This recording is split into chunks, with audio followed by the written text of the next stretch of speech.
Recording in progress.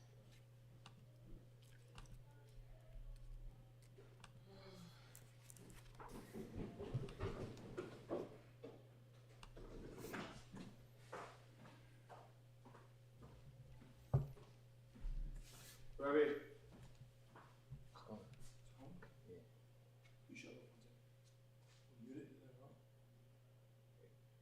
Not that simple.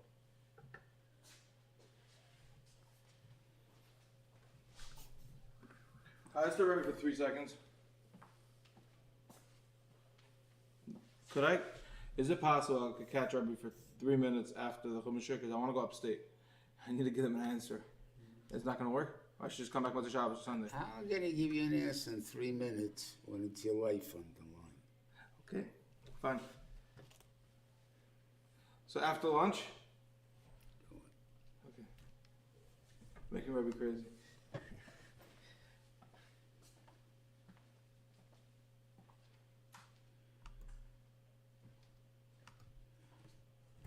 I told you what to think about, Okay, fine. and you didn't hear me.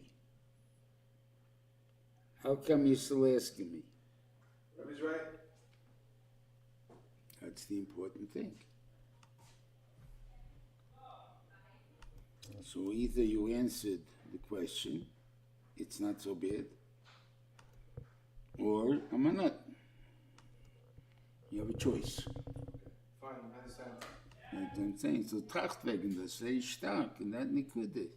If his child is talking don't bother me, so then ain't a hanami, so who says to throw it away? On the other hand, it does, but I'm just such a nice guy, and this was Shugina. Shugina, we have to protect you from Shugina, even if it's yourself. So did you think about it over Shabbos and come back after Shabbos? Is that a better idea? I would think, but think about it, not just think about it the last 5 minutes. Think about it strongly. That's Think something about that's it. You're talking about your life here. And it could be a very important thing. Guy once told me that. He said, everybody made fun of blonde, this, that, and this, and I feel comfortable with this one. I mean, I don't want that, what they want. I don't care what anybody wants. I care what I want. That's what I'm saying. That's it. Okay, have a good Shabbos. We'll miss Rabbi Written again. Shabbos, enjoy Shabbos. That's it easier. Just thinking of my friend there, I said I used to go to the Kaisel every Friday night. I said every Shabbos and Kabbalah Shabbos come, I'm not going to Kaisel. You feel it. And there's an alumnus here, Nachum Urich, from originally California. Yeah. He wants to meet Rebbe with his wife at 15-20 minutes, he asked. Not today. No, not today. Good, not today. I know, he said Sunday's too. Sunday is an Eilam, is a Rabbin. You want to Yeah, right, he said Sunday's too short, because This only giving... morning, Rabbi. only have Also, he 5 called you? minutes. He called me this morning. I told him that he has 5 minutes on Sunday. And he said, I want more and more. I said, I don't know. I know the appointment line is backed up for weeks already. There's tons and tons of people waiting for medical shilos, family decision shilos. The whole world is waiting. Alumni are waiting. I said, the Rashiva's doing the 5 minute thing to get a lot of people off the list. We're trying to figure it out. Come for 5 minutes, see what the Rashiva can do for you. Okay. You told him already, so Yeah, why does I he told call me after this? When did he call Figure you? you got bigger 10 o'clock. Same reason why Figure the other you got guy. No one bigger has pull. bigger pull than Chaim Meir. I'm not bigger Paul. I'm not letting anybody in. I'm not nowhere. I told him I'm sorry. He spoke to me, he left me a message like 5 to 10. I don't know when he called me. He had bigger Rachmanis by you. That's a difference. And we found no Rachmanis. There's hundreds I guess of he people knows. waiting. There's no joke. A lot of people waiting. Have a good Shabbos. So- Shabbos voll gesund.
trying to make it that day they could see all the people. For some reason, it's not behaving.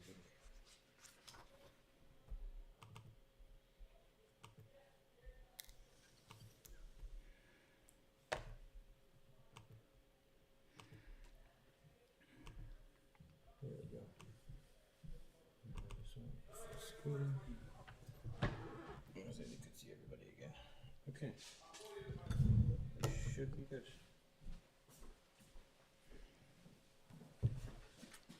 Okay. Well, Shiva Zatzal is the Kasha, the Gemara Darshans, Emor ve'Amarto, Lahaza Gedolim Alaktanim. That we know that there's a din that there has to be, you have to take special care in teaching the children. You know, Shiva asked the Kasha, he said, he doesn't understand. Where in Emor ve'Amarto do you see that anything was said to the children? They both said to the Gedolim, Emor al-Kehanim, say to the Kehanim, ve'Amarto aleim, and say to them, so both Sivuyim are to the Gedolim. So how do you see that there's a thing of Emor lahaza ketanim ala Gedolim? So the Shiva learned that Pshat is that when you give a double warning, it means to tell you that you got to take extra special care. When you take extra special care, it means you got to be careful yourself. And when you care for yourself, then you teach by lemaisa. In other words, by example. You teach by example, so that's what's going on. We find this in this same thing in Parshas Kaddish Israel. It goes through 6 points over there that you mechuyev to that the guy who's going to raise the any day lishol is going to have to do. 3 of them are in for Yitzis B'Tzrayim and 3 by coming to Eretz Yisrael. And basically what all they are is working on himself. Because someone who works on himself can firmly say to his child that I want you to know that the tachlis of life is Torah, mitzvahs. If I don't learn it by myself, I don't show by example, there's no way that I'm going to teach that lesson. So therefore, the important lesson is that, in other words, if you want to teach, it's got to be by example. And that's the name of a mouth also. That tells you that this double, what do you call it, of being careful is takif for the Gedolim. Okay.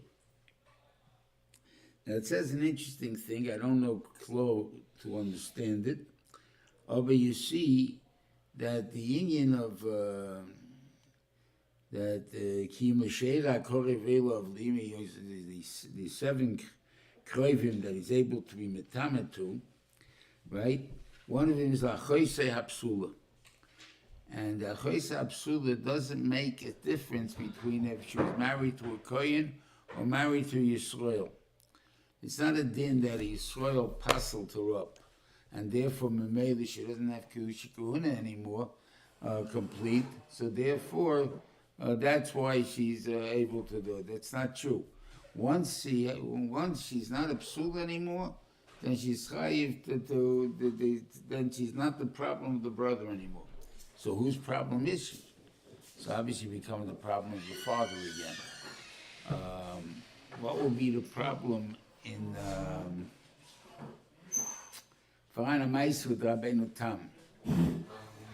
The Rabbeinu Tam came to the Harav of his sister, and he ate meat and drank wine before the Kfura to show that he was not an oinan. The reason that he paskin that because you have to do a drastic case like this. You can say he's just not in the mood of drinking wine or eating meat. But Lamaisi, he did it to show that I'm not an oinan. Why? Because my brother-in-law is chayiv to be in Kfura. Her husband is chayiv to bury her. So since the husband is chayiv to bury her, there's no chayiv on the brother. And therefore there's no chayiv on the brother, he's not an oinan. The only ptur is oisik mitzvah potem and a mitzvah. It's not a din that you're an oinen is potem mitzvahs. He's oisik the mitzvahs potem and a mitzvah. He's oisik in the kfur of his sister, so therefore he's potem from burying, from what do you call it, from mitzvahs. But if he's not potem from, he's not chayiv to bury us. He's not potem from mitzvahs. So that's the ikeh of the. So it seems the mitzvah of the wife. Once she's the husband's responsibility, she's not a psul anymore. Then automatically it's not the brother's responsibility, and it never goes back to being the brother's responsibility. So whose responsibility is it? So obviously it must be the father's responsibility.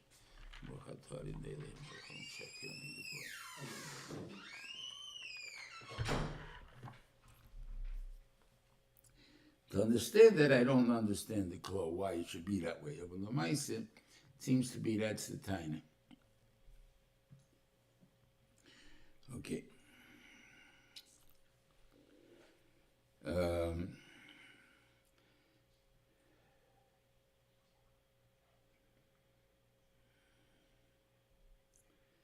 Then he brings in the inyanim of Chalola and all these things. And he brings in the inyan of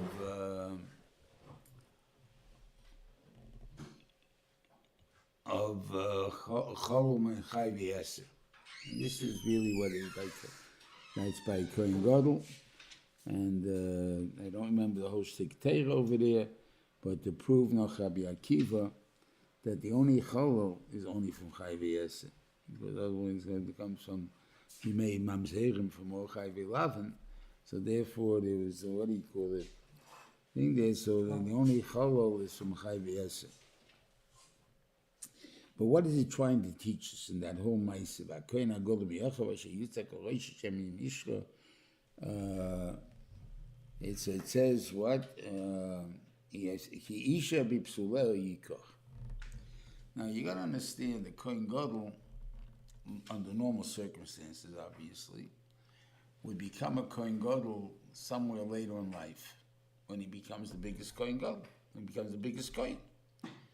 At that point, they would elect him to be the Kohen Gadol, and he'd be the Kohen Gadol. But that time, he's 90 years old. He's 100 years old. He's how do you make him Kohen Gadol at that time? Because what's wrong? Make him Kohen Gadol.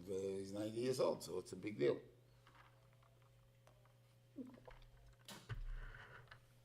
A melech and a kohen gadol have to be the biggest in Klal Yisrael, but not really. That's true.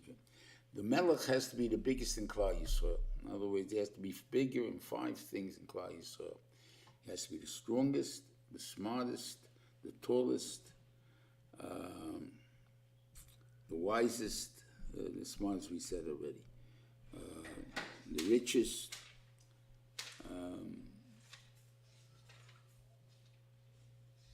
Five miles, what do they say? The strongest, tallest, handsomest, right? Handsomest, and the five miles.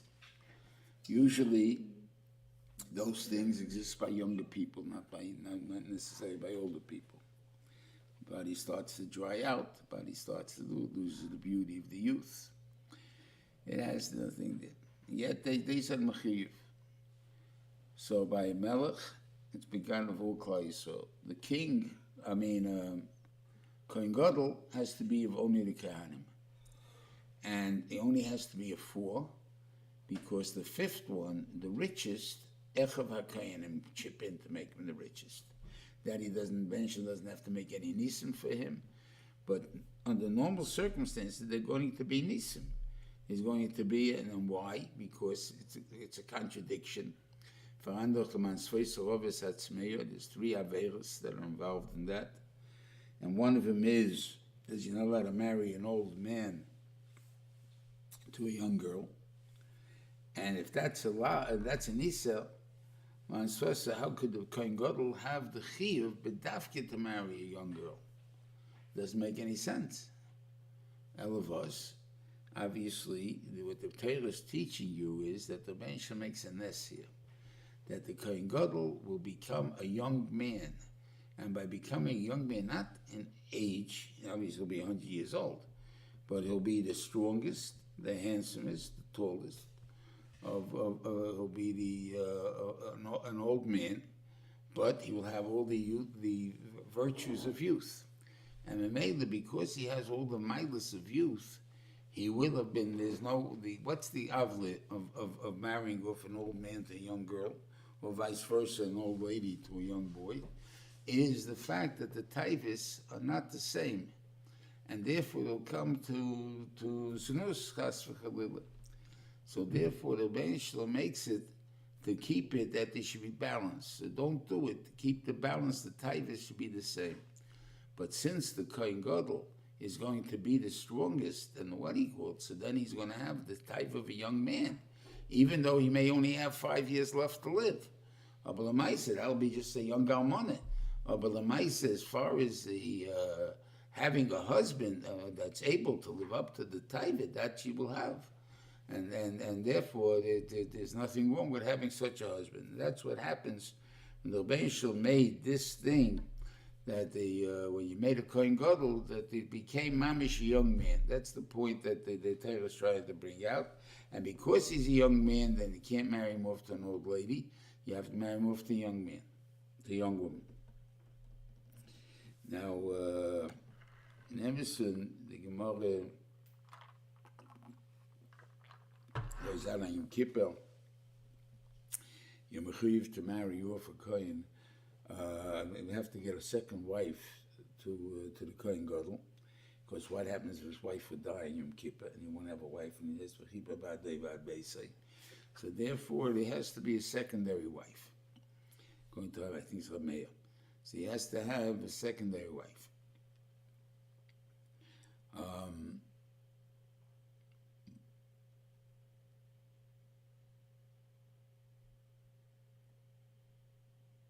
So even if he is a Menadin, you'd say it's really unfair anyway, because a Kohen Gadol, that's a Kohen Gadol, gets appointed, let's say, when he's 100 years old.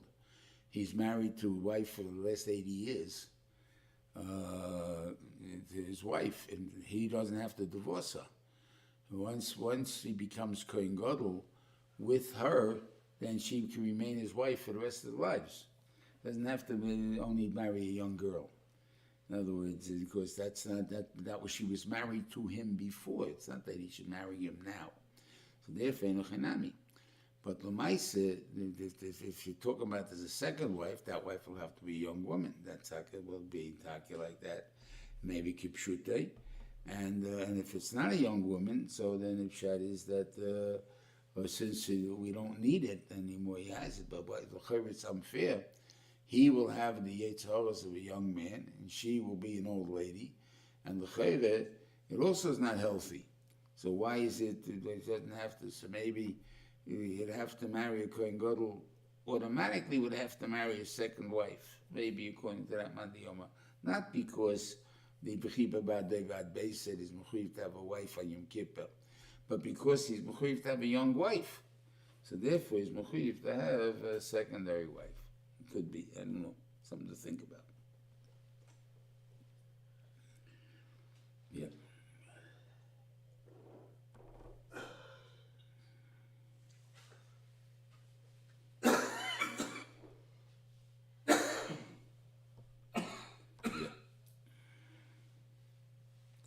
Then it comes the concept of a balmum. Now, a balmum, v'chayre, you'd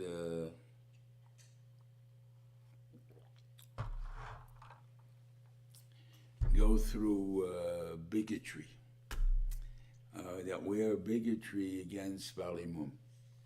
You know, the whole subway system, that you have ways of getting on the top to the bottom, that is, I forgot what they called it, they have to have equal access to the bathrooms, to what he called his ganze laws. You can't just leave a person because he's a Balmum, no, we're not worried about him and stuff like that. So therefore, it's against them. As I say, I don't know if it's against them or bigotry or not. Because if you want to talk about bigotry, the Israelim should go on strike about bigotry. We are definitely discriminated against, right? Well, only Kohanim seem to get special thing. Levim a little bit stuck in there, but the Kohanim are the ones that could get the Ikemailis. So it's the unfair. All of us. Why is unfair? The Beishon is choosing this person that he can have the Keches HaKahuna in him, that he personally cannot serve on the Mizbeach. You're right. But his children can. And Yisrael's children can't serve on the Mizbeach either. So Memela, the fact that the Yisrael's children can't serve is a lesser degree than a Balmum. In other words, Balmum has more Kedusha than Yisrael, as far as that goes. So therefore, the fact that Menachem picked that you have the keches to give over your Kedusha, you may not be able to serve in that position, but to give over the Kedusha is not a chasor in the person. So I don't think it's in the thinking even of an alien of bigotry in the smallest sense. So the Mai says, and to be a Balmum is very easy to be a Balmum. There's so many parts of us that have to be equal that it's that to be a Balmum is very easy. Like in other words, a person's height is from tip to finger to finger. That's how tall it is. Middle finger is middle finger. The bigger his shoulders, the shorter his arms. Because the total person is going to be as big as from the middle finger to the middle finger. So the whole thing. So obviously, the shorter the arms, the longer the chest. The shorter the chest, the longer the arms.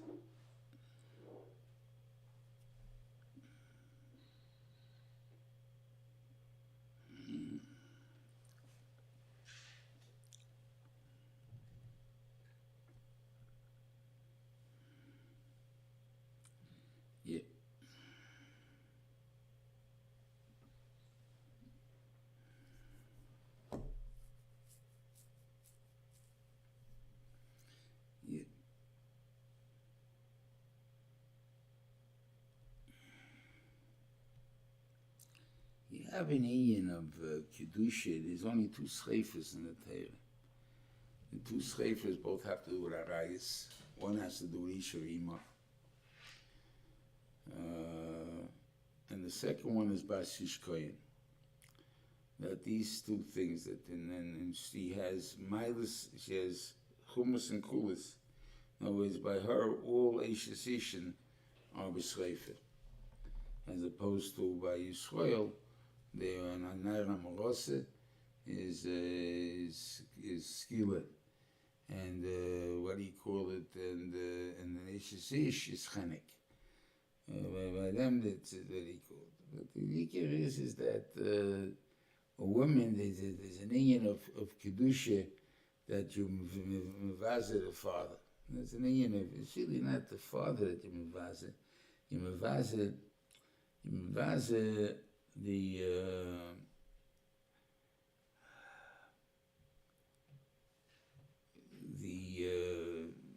the Kohen, in other words. Now with the Kedusha of Kahuna, that he rose to such a thing that is able to represent HaKadosh Baruch Hu and by Lomai, and that's what the Kohen is, and she took that very lightly. I have, the Maisi you have in the Gemara with the Miriam Bas Bilge. Miriam Bas Bilge, the Gemara brings, she was married to a Greek, and when she came into the Beis Hamikdash, by the Chuban, she, I guess when they closed up the Beis Hamikdash, I mean, they didn't destroy it, they just closed it. She took a shoe and knocked it on the Mizbeach and called it Lucas Lucas. That's a wolf that you eat the money of the Jews. And because of that, they said they punished the Mishpach of Bilge, and he also punished the mishpacha. Another mishpacha that was korov to it, the next one, always went out in the west and came in the north and south. So the reason was because like, why is that such a thing? And why did they pass it? Whatever a person says in the house, that's something that, I mean, the street she learned in the house.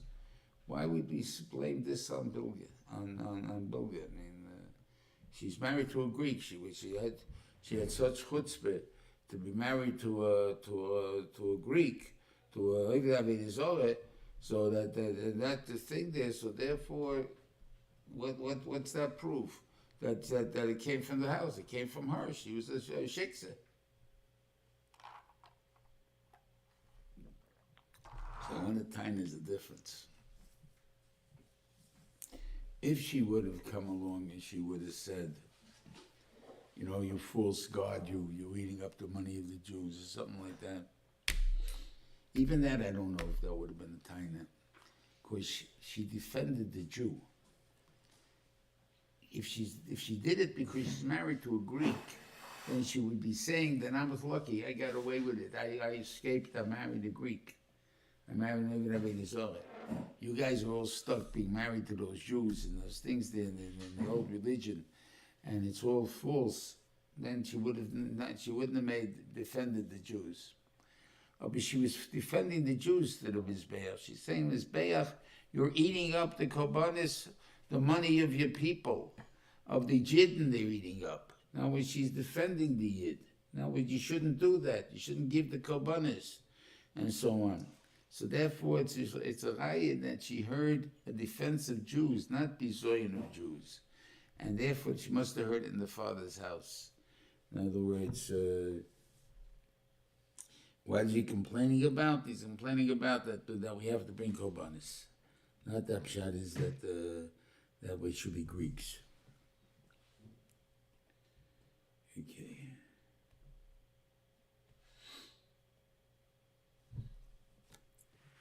Okay, you can't bring a korban over the moon.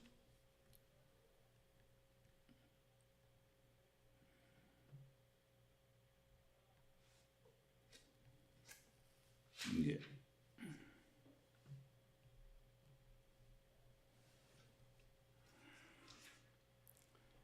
Right, now, remember we spoke once about the word ksovim and kevosim. That kevosim is used for kodesh kedoshim, and for kodesh kalim and chulin, they use the word kesef. And we brought a raya away from here also. Sure, chesef, here it's talking about chesef, which is talking about kodesh kalim or chulin, because you're talking about mechusas man. You're talking about an animal less than 8 days old. So less than 8 days old, it hasn't yet come into the concept of being a korban yet.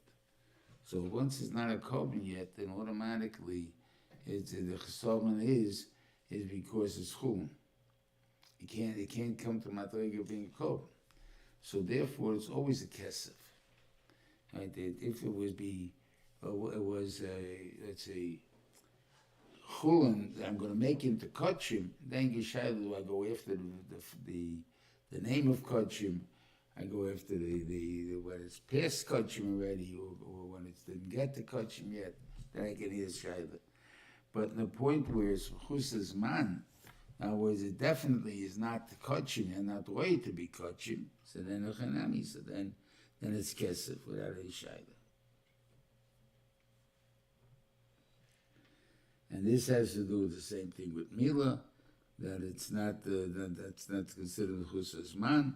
In other words, that either somehow you're not an ola, you're not an oral. It's not considered an ola until you're the 8th day, or whatever it is.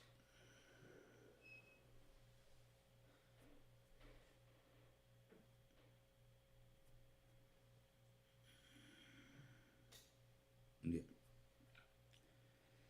And Benson compares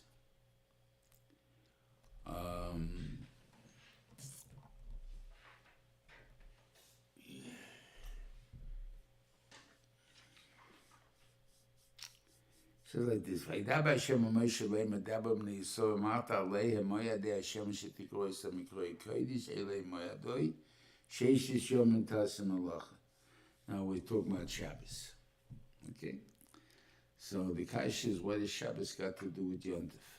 Okay? So you can tie in it that Shabbos and Yontif really show both Hashbois HaKadosh Baruch Hu that the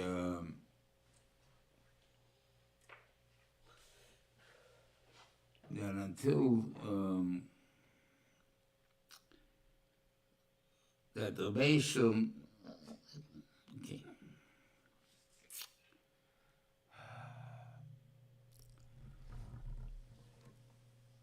we believe that the Rebbeinu Shalom is the Borei and the Manik, right? And I want to tie in as far as Vaisa Bereshis goes. It's not two different things. It's one thing. I'm a boyrei, I'm a manhig because I'm a boyrei. In other words, the whole way that I fear the world, or I have control over the world, is because I created the world. And I created it in such a way that I have full control. Even though I don't create anything anymore. It chases, we only made Malacha 6 days, 7 days, we count Shabbos. But the Maisa, that's all there is in Malacha. There's no other creation made in the world, except those first 6 days, 7 days. That was this thing there. But the only way I control the world is through the Malacha that I created in those 6 days. And in a way, the same thing is here. The Rebbeinu Shalom created the world, and that's Maisa Bereshis. And then he also was manning the world. He made everything, he had Pesach, Shavuos, Sukkot, all these things which would happen to the world to bring it up to its form now of its Madrege, Elyoina, is through the Hashkoche, or the Hanhoge that the Rebbeinu made. So therefore, they're two different things, but they both really add up to the same thing. Okay. So it's really like two things. It's really different, but they're the same. The Goyim God says a very simple thing, and I think the godless of the Goyim, you see from this, I mean, I think, but the reason they picked the Goyim more or less to bring the milas of the godless of how big a person can come. So Marishan,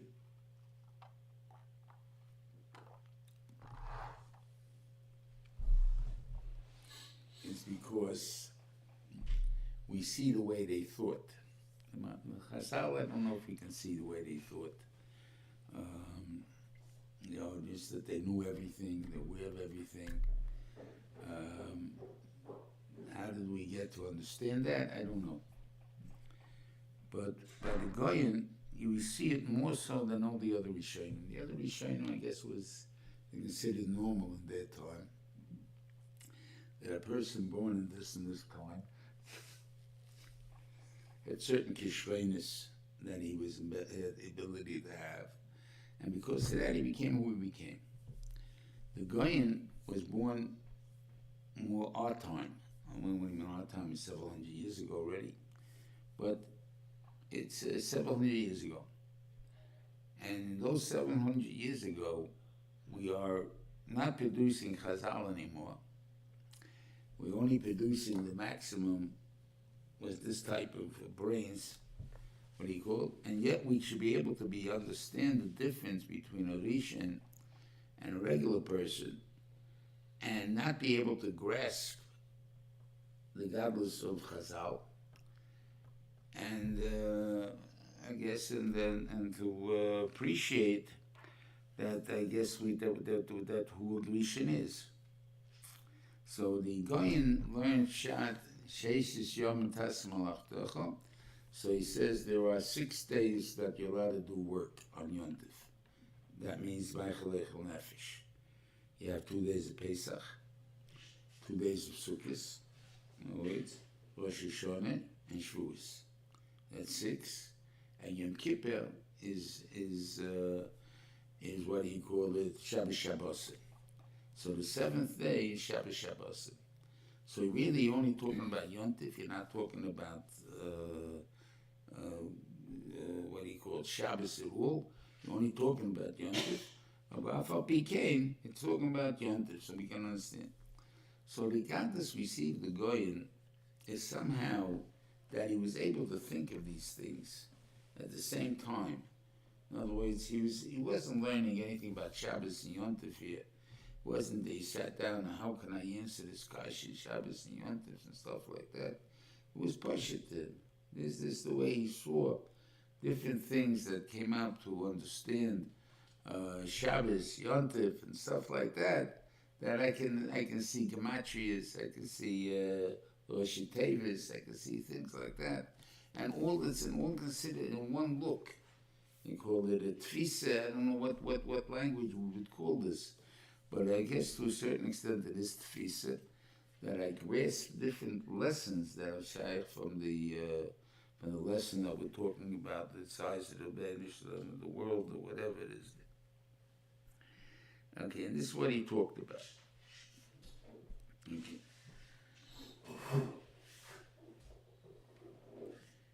Okay. Now these korbanos are different than the korbanos hamusafim that exist in Parshas Pinchas. Parshas Pinchas is talking about different al Yontif. Here, even though you had different korbanos that took place on the Yontif, but they were not the korbanos of Musaf. Here, for instance, talking about Pesach, right? Talking about the Emor. The extra korban that we're bringing in here is going to be the Emor, right? Which is the Chodesh, the new dinim, and it requires a new korban to give it a certain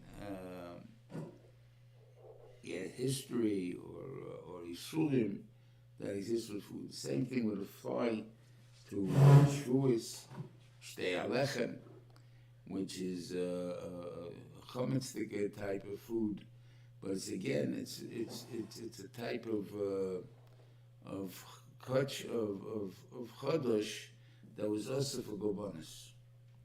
So now we had another law that is there. And these two have to do with parnasa, have to do with the head of the world, what you're allowed to eat, what you're allowed to be nannied from the world, without korbanos, or everything is a korban oila, and that korban oila is what somehow shows a complete belief in that HaKadosh Baruch Hu is the Baruch and the Manhig, and he's the Nesinus HaKol, and therefore that's what he gives us. Okay.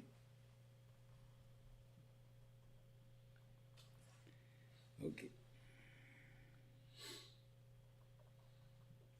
How is it saying out this Nakuda that part of believing the Yontif that he's the Manik has to do with Shabbos? What is the? I mean the first pshat, not the Goyim pshat. Yeah. In other words, because that our belief is that the Bnei Shalom is the Bayrei and the Manik. Right. And that's one idea. Why? Because in the Bayrei, he created the Hanhagik. So therefore, when I made Shabbos, that was all Bria. But whatever I'm going to be Manik is, I made it with whatever I created in those 6 days. And therefore, it's one thing really. So why do we have Yom Tov then? Why don't we just say we celebrate the whole thing on Shabbos? Why do we need Yom Tov then? Don't you celebrate the whole thing on Shabbos? Because I guess I would say the other way. The Ikil thing that we need to know is that he's a manid, not so much as a boy, is that most that he can punish us, that everything is from him, and that we should believe in him, and whatever it is there, as opposed to being a borei, what do I care if he was the borei or not? He's the manik, and therefore that's enough of a reason for us to believe in him. Because we need him. Without him, we don't have anything. I'm saying, so why is it two things? So that's what I'm saying. So therefore, to tell you that the borei and the manik is really one. It's not two things. It's one thing. You know, the borei, the manik came through being the borei. Now, why did he do that? That I don't have an answer. Well, why did the Rebbe should make it that he's? Why didn't he just make like a borei, like any other borei? Yeah. And now he's a manik. Right. Right. So why did he make it two different things? Right. Okay. And what? Okay. In Yontif, is there any vice that he's the borei, or in Shabbos there's a vice that he's the borei also part manik? In Shabbos you see both. He's a borei and he was borei the potential to be a manik. Right. In Yontif you just see that he's the manik. He's just the manik. That's all. So I'm saying. So therefore, the Shabbos is the borei, with the intention that there should be a manik. That it's not enough that I created Shabbos. I was going to create Yontif at that time too. Now, with all the hashkafas of Yontif are very important ones. Matan Torah, Mitzrayim, whatever they are that I had to have. So that they had to have. So in other words, it's all one really, one big God, I guess. Okay.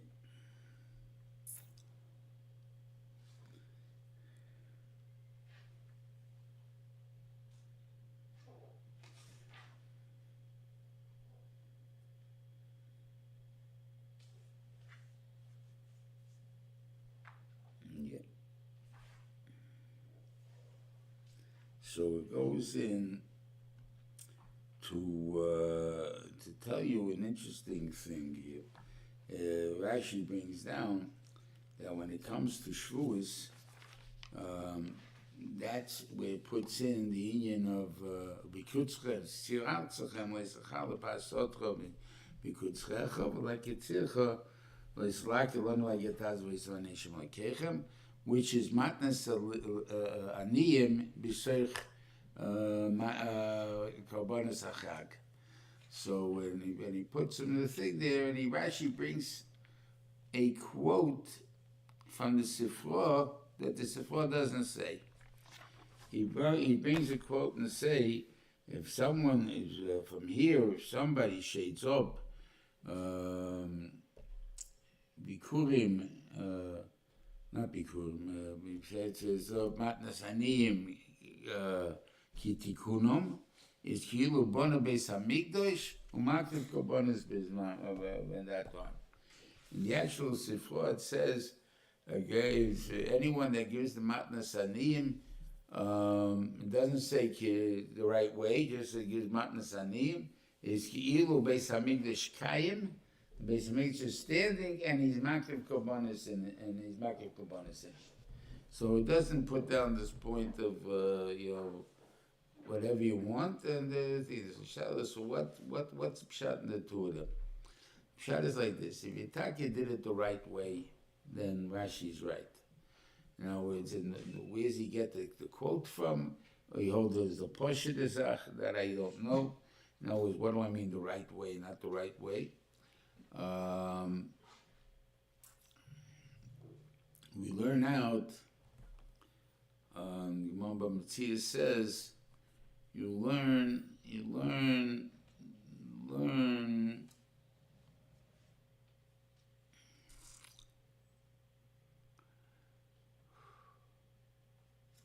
Yeah, Aimi b'tzad tzadeu, what he chotzel's kind of Aimi b'tzad tzadeu.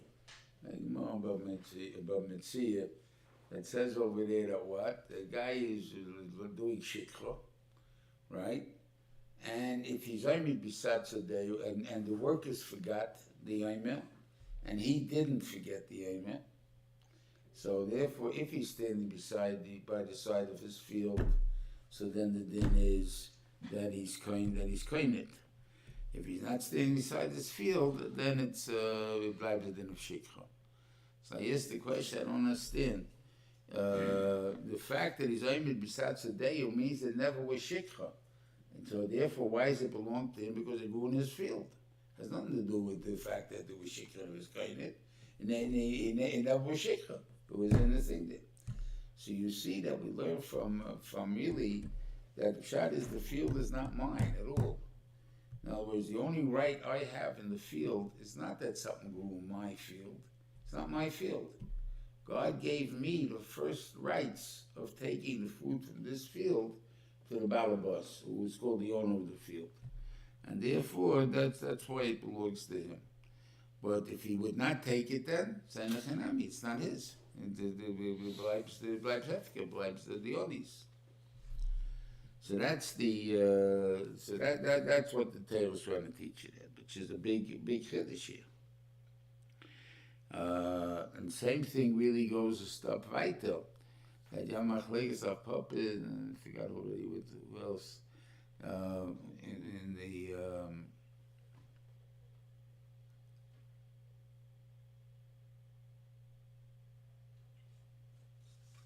yeah, if you can be kind with Dalaramis in Chotzach Haveroi, the payer that belongs to him.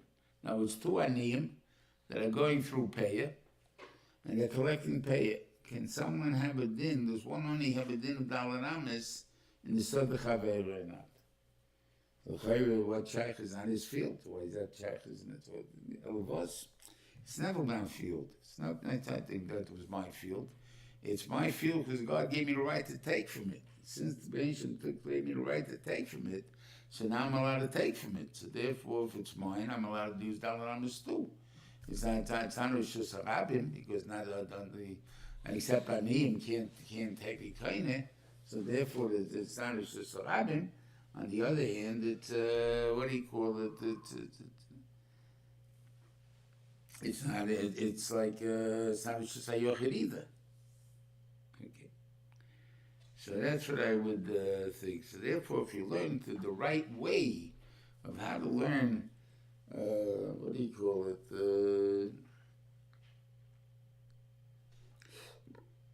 Matnas Haniyim. So then Enochanayim is Ki'ilu Bona Beis Hamikdash.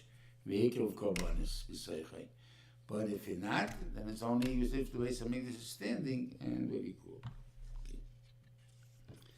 And this goes through all the Yom Tevim, again goes into Sukkos and whatever it is there, and it comes to tell you the last part of the Seder, what has to do with the Beni Shmitzli and the very good. And that's something we have to understand here a little bit, what we're talking about. Okay.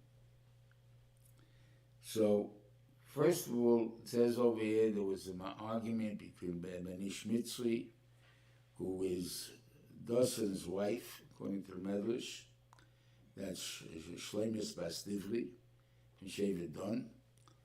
She's what do you call Shlomo's? What do you call Dawson's wife, and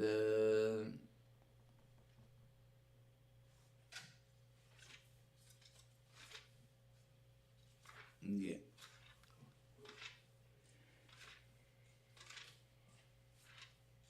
And he lost it in Torah. And when he lost it in Torah, he cursed HaKadosh Baruch Hu. Rashi brings down what was the Din Torah. They both came to Din Torah. He, it seems the Beni Shmitzli claimed that his mother was from Shevet Dan, and therefore he's entitled to push his tent with the Shevet Dan, and he pitched his tent by Shevet Dan. And Shevet Dan chased him away. And why did he chase him away? I guess they didn't want to have any shaykhs with him. Okay, who his father was, or not his father, whatever it is, not his fault, but whatever it is, they didn't want to have any shaykhs with him. So the kasha was, the chayri, he was right. You know, the only time that we go after the mother's shevet is because the Toldeisel Beis Havaiso. I mean, the father's shevet, man. Now, we have a choice, the mother's shevet or the father's shevet, so we go after the father's shevet to show us that the father is not potter from yichus, He has responsibility beyond just giving birth to the child, just serving as a sperm donor, but is simply that he has reshus, and he has involvement with the parent, with the child, the rest of his life. That's the point of the parent. Okay.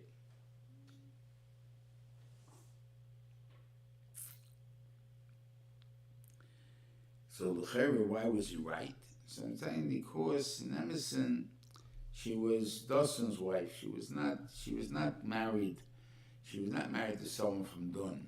She was from Shevet Dun herself, and therefore, when she got married, she became the conduit, if you want to put it. In other words, the pipeline of how future children of the Shevet Dun of the Shevet Reuven are going to be born. Now, it's through the sperm of the Shevet Reuven into the egg of the Shevet Dun. But they will be going after the sperm, and they will be a din of the after the mother, right? I'm saying after the father, after the father.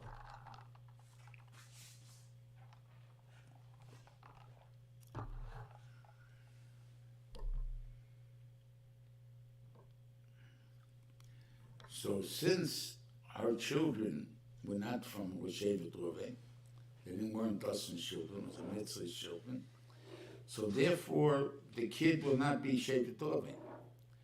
Shevet Dun it can't be because she's married to Shevet Reuven, so therefore it has to be Shevet Reuven. There's no other thing. So therefore this woman has canceled out her husband and canceled out the Mitzvah, and therefore Memele Geblieben only the as a nobody. No, there's nobody there. So therefore, she doesn't get to pay Shevet Dun. That was the Maaseh. Okay. Shiva asked the cashier, it's very strange. He said they didn't know what to do with him, so they put him they locked him up. And then he tells them, ganze Teres, V'neisel t'daber ishish ki yikalu l'kovenos chetoi, v'neikiv shem Hashem v'yisumos, or mimois v'avonim, then ma'ike odom yisumos, ma'ike b'nefesh behemi shalmena. Like, what has this got to do with the particular case that we're talking about? We're talking about the case of a guy that's chayv misa, and that the Benshon was mitzabenim to kill him, just like he was mitzabenim to kill the Mekeshi Shaitzin. That it was. It doesn't say any long speeches over there. It just says over there they took the Kesh Shaitzin out and they killed him. And why don't they say the same thing over here? So Shivas Atzalgan learned that there was a very important lesson that the Torah was trying to teach us here. Guy comes to the Torah, you would think that, okay, there's laws, how to go guidelines, how to pass it up a din. But that it's a chiluk of the din itself, that we didn't learn a lesson to that. And that's what the Torah is trying to teach you. What the Torah teach you, before you go and can pass the din of nefashis on a person, you have to know what life is. If you don't understand what life is, then how are you going to pass in life? That if you kill the guy, you don't kill the guy, nothing. You don't even have an asogya what life is. So therefore, it's important to understand first, what is the chiyuv if a guy kills somebody, takes someone's life? That is chayiv misa. Chayiv misa, oh. So therefore, we're killing somebody. It's not just that we're stopping the guy from living further. We are actually putting his, in other words, that we're taking away life from him. It's something that's very important that he has. You want to take away life from somebody, you got to understand what life is first, how important life is. If you don't understand it, you can't take it away. Okay. So that was when he went in.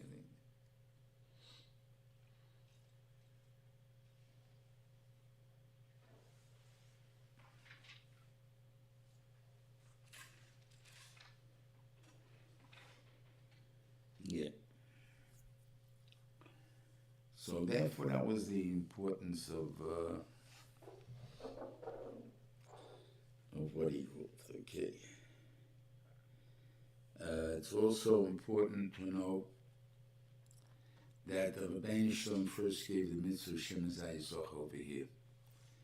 Why? Because to tell you that the mitzvah of Shem Zayzoch in Parshas Tzaveh has nothing to do with the mitzvah of what he called Shem Zayzoch. It has to do with the mitzvah of Talmud Torah, not of Kahuna Gedela.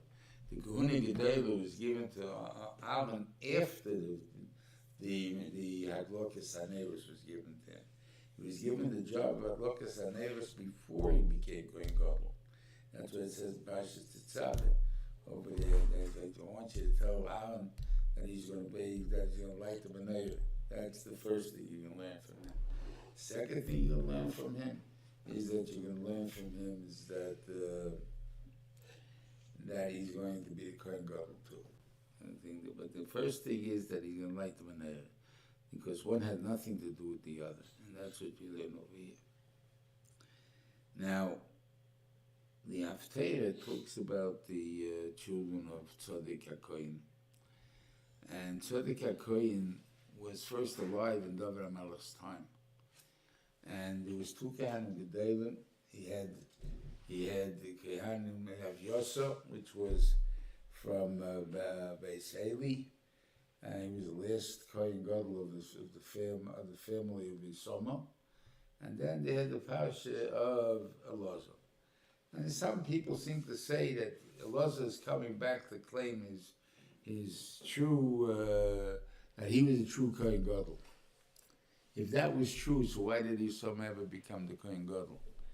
I mean, all of us, the din is that a Kohen Gadol comes, the Kohen Gadol is the son of the other Kohen Gadol. That's what it is. So therefore, he was the last Kohen Gadol was from Yisoma, so his son is going to be the Kohen Gadol. So Yisoma's kids should have been Kohen Gadol. So how come his kids were not Kohen Gadol? Because he lost it over there, and was given over to the base, what do you call it? Now, was he given over because it's Elazar's kid or because it's Pinchas' kid? So I want to claim it because it was Pinchas' kid, not Elazar's kid. And the reason why I say that so pashut, because we didn't know why the mishpach of Elazar, of Yisoma Melech, died at 18, because they were from Beis Eli, and Levi HaKahanim was the last city that was wiped out in the time of Shaul HaMelech, and that belonged to Yisoma, Yisoma's mishpacha. So therefore, all their Kahanim died before they were 18. So how could they not know that they were from what he called Elavos? They knew that they are from Yisoma, but they thought that they are because of Yisoma, and which is what's true. Because the only son that we find that Pinchas had that Elazar had is Pinchas. You find that in Parshas of Eira. You don't find any, and in Divrei Hayomim, that's the only son that he had. Doesn't find any other son to him. He could have been, he had more sons, but it doesn't say in the Torah that he had more sons. So therefore, as far as we're concerned, he only had one son. The kahuna of Pinchas did not belong to Elazar. The kahuna of Pinchas belonged to Pinchas. So therefore, what would have happened, since he had no other children except Pinchas, and Pinchas was not a kohen because of the kedusha of Elazar, so then the kedusha of Elazar would have died out. Only would have been Yisoma's kedusha that was left. Why? Because that was the only one that was a kohen, and that would have been there. So therefore, really, that's what it should have been. Except that since Pinchas became kohen, so now all the Kohanim that came afterwards, you'll say, okay, so where those Kohanim is Manasseh? So maybe it don't exist anymore as Manasseh, because you're talking about the Kohanim that existed by Pinchas, That was the Kohanim that existed from Aaron's Kedusha in Loza into the thing there. That would have existed then. But since he had no other children, so there would have been no Kedusha from him. So there wouldn't have been any Kedusha at all. It would have been belonging to, would have gone to his son's family. In other words, why? Because why would it have gone to his son at all? It should have remained after Elazar to go directly into Pinchas or into the next Kohen, whoever his child was. Why did it go into what do you call it, into his son's family? Elavos is a lie from here that his son's kids must have had to inherit. Anyway, to say they would have had to inherit because all the original Kohanim that were from Elazar, Yisoma, that had to happen. And the thing there, I don't know if that's true anyway, but even assuming that it's not true, how would I know that it would be so? So therefore, Taki, it wouldn't have been that way. It would have been only from Mishpachas Elazar. So so the only reason that they have any siblings is so really the Kohanim should say Mishpachas Pinchas now. But that's all the Kohanim are left, none left from Elazar, according to me. And from Yisomar there's none left either. Because they were Mishpacha of Yochanan. They lived 18 years old. We don't find any families of Kohanim that live only to 18 years old. That means they all get married at young ages, at 16 or 15 or 14, 13. That's when they get married. You wouldn't find them any other way. Otherwise, so where are they? Where are these Kohanim? There aren't any. So if there aren't any, they all died out already. So they all died out, so all that we're left with is the Mishpacha of Pinchas. So therefore, really, we should be saying, Pinchas, right? But instead we say Aaron because even Pinchas only got his Kedusha because he was a descendant of Aaron. In other words, if he would have been a descendant only of Pinchas, he would not have gotten that Kedusha. And this was because he was of Aaron. That's the thing, though. Anyway, wish everyone a good Shabbos, a good Yom, and then Yirtzeh Hashem. See you next week. Shalom. Good Shabbos.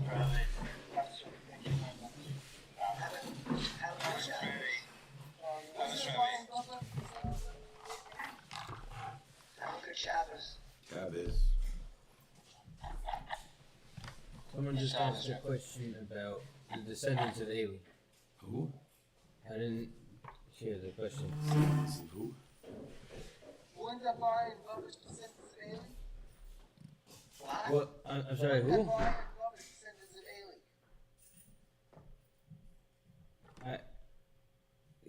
Abai and Rava, he's saying that we're descendants of Eli. Yeah, that was in their time. But you don't find anybody. Emor also brings down that they think that the whole Mishpach is Yechanan. Because they lived to 18 and they died. They gave them the 8, they should sit to learn Torah, and they lived to 40. But but you don't find anyone, Bisman Hazeh, that lives like that.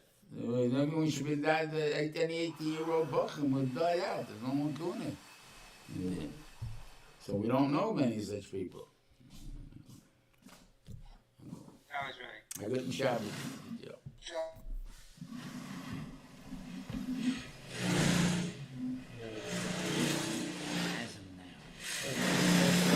One second. I'm sure. It's still live. Who? It's still on Oh. I just don't want, I don't want, Yeah. give me 1 second. I just hit this button, and that one, and it's off. Now it's off.